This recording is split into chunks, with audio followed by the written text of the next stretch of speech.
Musique, environnement, santé. Sa polyvalence renforce ses compétences. Marie Montpetit. On a beaucoup parlé du REM dans les depuis sa mise en marche la semaine dernière. Bon, pas toujours pour les bonnes raisons, entre autres parce qu'on se rappellera que les 3 premiers jours, il y avait eu des petits pépins avec certains arrêts. Mais là, un autre dossier qui soulève les enjeux, c'est la question de la gratuité. On a vu qu'il y a beaucoup de confusion qui règne autour des distributeurs de billets du nouveau REM parce que les gens sont habitués, entre autres, quand ils viennent à Montréal, ceux qui ont plus de 65 ans, il y a une gratuité dans le transport de Montréal. Et là, il y a certains endroits où c'est gratuit, d'autres où ce l'est pas. Et dans ce contexte-là, notamment, Québec solidaire soutient, dans le fond, les aînés et demande la gratuité pour les aînés, mais aussi le retour de la voie réservée sur le pont Champlain, parce qu'on l'a vu aussi que le fait que cette voie-là soit suspendue, bien, quand le REM ne fonctionne pas, ça devient bien difficile de se rendre à Montréal. Pour en discuter, on reçoit le député de Tachereau pour Québec solidaire, Étienne Grandmont. Bonjour, M. Grandmont. Bonjour, ça va bien? Oui, merci d'être avec nous pour en discuter. Donc, commençons, peut-être qu'on peut séparer les deux éléments. Là. Commençons par la question de la gratuité. Donc, votre demande, quelle est-elle? Ben, en fait, qu'on redonne la gratuité pour les aînés, en fait, qui sont à l'extérieur de l'île de Montréal. C'était déjà le cas dans certains secteurs de la rive sud de Montréal. Là. Les municipalités avaient elles-mêmes, je pense à Longueuil notamment, là, qui avaient décidé elles-mêmes d'offrir la gratuité, ce qui permettait aux aînés de se déplacer en dehors des heures de pointe gratuitement sur le territoire de la ville, mais aussi de se rendre à Montréal gratuitement. Là, on se retrouve dans le fond avec le REM, on force le rabattement de la correspondance vers le REM, et le REM n'offre pas cette gratuité-là pour les aînés sur le territoire, sur le territoire à l'extérieur de l'île de Montréal. Donc, c'est profondément inéquitable, en fait, parce que ces aînés-là l'avaient déjà et on se retrouve, dans le fond, à ne plus l'avoir, alors qu'elle est offerte par ailleurs sur l'île de Montréal. Donc, il y a quelque chose qui fonctionne pas, là, à notre avis. Donc, on devrait retrouver cette gratuité-là pour les aînés qui en auront beaucoup besoin, mais qui en auront dans le futur encore plus besoin, je pense. Est-ce que c'est pas curieux, justement, que cette réflexion-là n'a pas été faite dès le départ de la mise en fonction du REM? Parce que c'est un peu ce que j'entends dans ce que vous dites, c'est aussi reprendre un peu d'une main ce qui avait été donné d'une autre main, puis ce qui était déjà acquis depuis un certain temps pour ces personnes. Oui, exact, c'est ça. On dirait qu'il y a un niveau de planification qui laisse à désirer, je vais le dire comme ça. Je pense qu'on aurait pu faire mieux. On aurait pu au moins s'assurer d'honorer les ententes qui prévalaient déjà, dans le fond, pour les aînés, qui ont pris leurs habitudes. Puis comme je le disais tantôt, les aînés seront de plus en plus, les 65 ans et plus, c'est une population qui va grandissante. C'est une population qui va aussi avoir besoin davantage de transports en commun parce que éventuellement, ils vont laisser la voiture, là, soit ils seront forcés de le faire, soit ils vont le faire de leur propre gré. Mais il y aura davantage d'aînés qui vont avoir besoin d'utiliser le transport en commun. On a besoin d'offres pour ces aînés-là. Qui veulent pouvoir continuer à avoir une participation sociale. Ça peut être de vaquer à leurs occupations personnelles, comme ça peut être aussi de continuer à occuper un emploi de façon temps partiel. On sait qu'il y a une pénurie de main-d'œuvre en même temps. Il y en a beaucoup qui sont sur le marché du travail encore. Donc, c'est une façon de briser l'isolement social. Il faut absolument continuer d'offrir ces moyens de transport-là aux conditions qui prévalaient surtout avant. Puis, je veux dire, je comprends pas pourquoi, sur un même système, dans le fond, le REM, d'un côté, sur l'île de Montréal, on a la gratuité, puis de l'autre côté, on l'a pas. Là, tu sais, je traverse le fleuve, puis c'est plus gratuit pour les aînés. Donc, quelque chose qui fonctionne pas. Donc, effectivement, on demande au gouvernement de la CAQ d'intervenir, puis de forcer la caisse là, à revoir son modèle de tarification. Je pense que ce serait la bonne chose à faire. Puis, est-ce que, M. Grandmont, là, vous visez vraiment les 65 ans et plus, puis je comprends que la demande, elle est faite dans un contexte où ça existait déjà. Donc là, c'est pour avoir une certaine continuité, mais pourquoi pas l'étendre à d'autres groupes? Est-ce que, par exemple, vous pourriez faire cette demande-là pour les étudiants?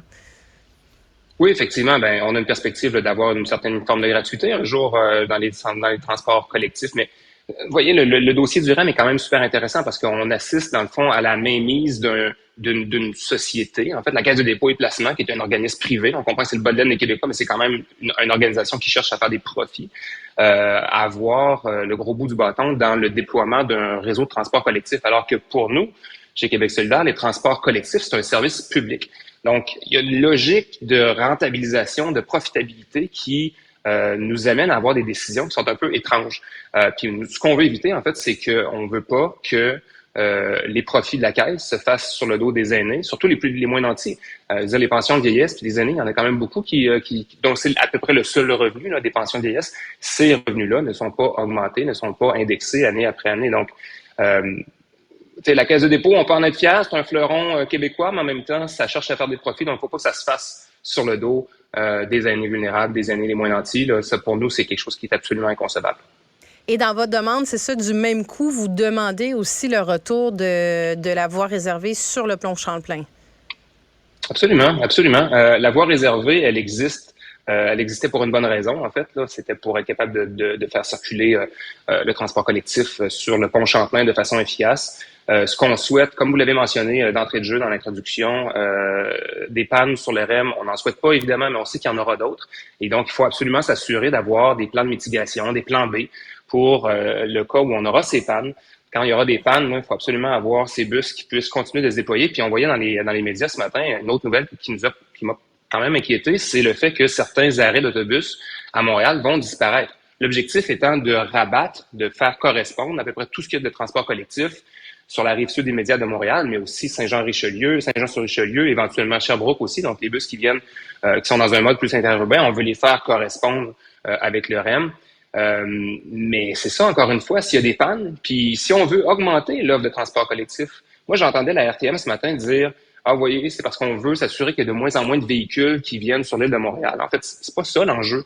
L'enjeu, c'est qu'on veut diminuer le nombre de véhicules individuels qui se rendent sur l'île de Montréal, pas le nombre de véhicules collectifs, de transport collectif. Ce qu'on veut, c'est qu'il y ait davantage d'options pour les gens. Donc moi, si j'ai une voie réservée pour le transport collectif par bus, puis pour le covoiturage, puis à côté, j'ai les REM qui circulent. Je veux dire, on vient juste d'augmenter les possibilités pour les gens de se déplacer de manière collective et donc durable de la rive sud à la rive nord. Pour moi, c'est la meilleure des situations.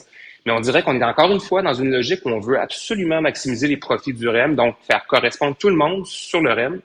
Et ça doit être le seul canal de communication entre la rive nord et la rive sud. Pour moi, c'est complètement inacceptable. La bonne façon de le faire, c'est effectivement garder la voie réservée, autant pour les fois où on a des problèmes, des pannes sur le REM, que pour augmenter, multiplier l'offre de transport collectif intérieur. Puis la voie réservée, de la façon que vous voyez ça, c'est seulement pour un certain temps, pour permettre, parce que là, c'est un peu ce qui était soulevé la semaine dernière, de dire, ben là, peut-être que y aurait la Caisse de dépôt aurait dû prévoir une période de transition, aurait dû prévoir, tu sais, une période où, oui, il peut y avoir des pépins, tu sais, ce qui est pas anormal non plus dans un contexte d'un aussi gros projet. Est-ce que vous pensez que cette voie-là, de rodage, c'est le mot que je cherchais, merci. Est-ce que cette voie-là devrait durer, par exemple, bon, c'est sûr, pour la rentrée en septembre, on peut penser qu'il va y avoir plus de gens qui vont utiliser le REM, est-ce qu'il y aura plus de problèmes, en tout cas l'hiver, tout ça, ou vous la voyez vraiment à plus long terme en se disant, ben plus il y a d'options, plus ça favorise en quelque sorte l'utilisation du transport en commun? La seconde option est la meilleure, à mon avis. Là, je veux dire, si on veut penser à augmenter l'offre de transport collectif dans l'avenir, il faut garder cette voie réservée-là, au-delà des 6 mois qui étaient prévus, qui finalement se sont retrouvés seulement 4 semaines, là, mais on doit la garder tout le temps, indéfiniment, en fait, là, favoriser le transport collectif, favoriser le covoiturage aussi, qui est une forme de transport collectif. C'est des bons incitatifs à utiliser le transport. Vous imaginez le jour où on veut remettre une voie réservée sur le pont Champlain parce que le REM est plein ou parce que je ne sais pas quelle raison. Je veux dire, ça va être difficile politiquement à faire passer. Là. Donc, on a une occasion, il faudrait la garder, cette voie réservée-là, puis la garder indéfiniment, quitte à mettre du covoiturage dessus, le permettre pour 2 ou 3 personnes, mais il faut absolument avoir ces options-là pour le futur. C'est la meilleure façon de garantir que sur le long terme, on va être capable d'augmenter l'offre et favoriser la mobilité durable. Vous allez me permettre, M. Gramont, peut-être sur un autre sujet aussi, je peux pas m'empêcher de vous demander votre réaction, la réaction de votre parti aussi par rapport à ce qu'on apprend aujourd'hui sur l'évaluation qui pourrait être faite d'un retour ou pas vers Gentilly 2, vers le nucléaire. Vous réagissez comment à votre formation politique? Ben, moi, je suis profondément inquiet de ce genre de réflexion-là. Je veux dire, on a mis fin au nucléaire il y a 10 ans déjà. Je pense que c'était une bonne décision à prendre. C'était une décision courageuse.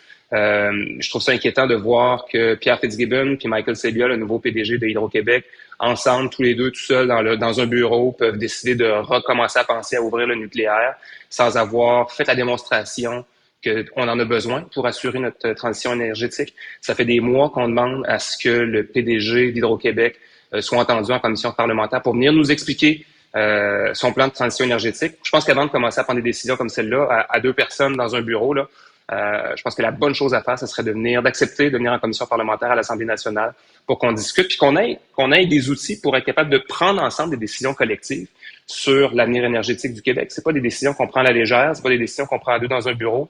Ça touche tous les Québécois, toutes les Québécoises. Il faut absolument que ce soit une décision qui soit prise par l'ensemble de la députation, puis que la population soit au courant aussi des décisions.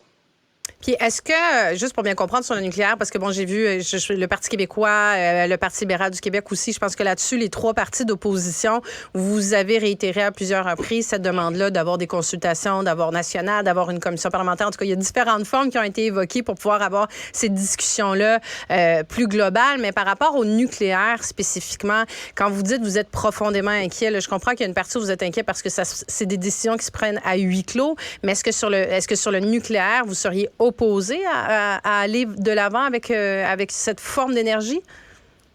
Ben, écoutez, on a de la misère à évaluer ce serait quoi les besoins du Québec pour les prochaines années. Là. Je veux dire, c'est déjà une première chose. Donc ça, on a besoin d'avoir toutes les informations, mais surtout, je pense que le nucléaire, comme je le disais à l'entrée de jeu tantôt, on a décidé de fermer il y a une dizaine d'années, que c'était une bonne décision à prendre, gentille. En plus, c'était pas une centrale qui était particulièrement efficace. Donc, ça nous apportait pas grand-chose. Je veux dire, ça représentait 1% de l'électricité, de l'énergie qu'on produisait au Québec pour à peu près 5% des coûts que la production de l'électricité représentait au Québec. Donc, je veux dire, le niveau de rentabilité était absolument même pas là. Donc, on a développé d'autres filières. On sait que l'éolien, le solaire deviennent de plus en plus rentables aussi. Moi, je pense que c'est davantage des options comme celle-là qu'on doit envisager pour les prochaines années. Mais encore une fois, je le répète, vous l'avez bien souligné aussi, puis on est plusieurs partis à le demander. On a besoin d'une commission parlementaire pour jaser ces enjeux-là parce que c'est trop important pour l'ensemble du Québec. Étienne Grandmont, député de Tachereau pour Québec solidaire, merci d'avoir pris le temps d'en discuter avec nous. Merci à vous. Bonne fin de journée.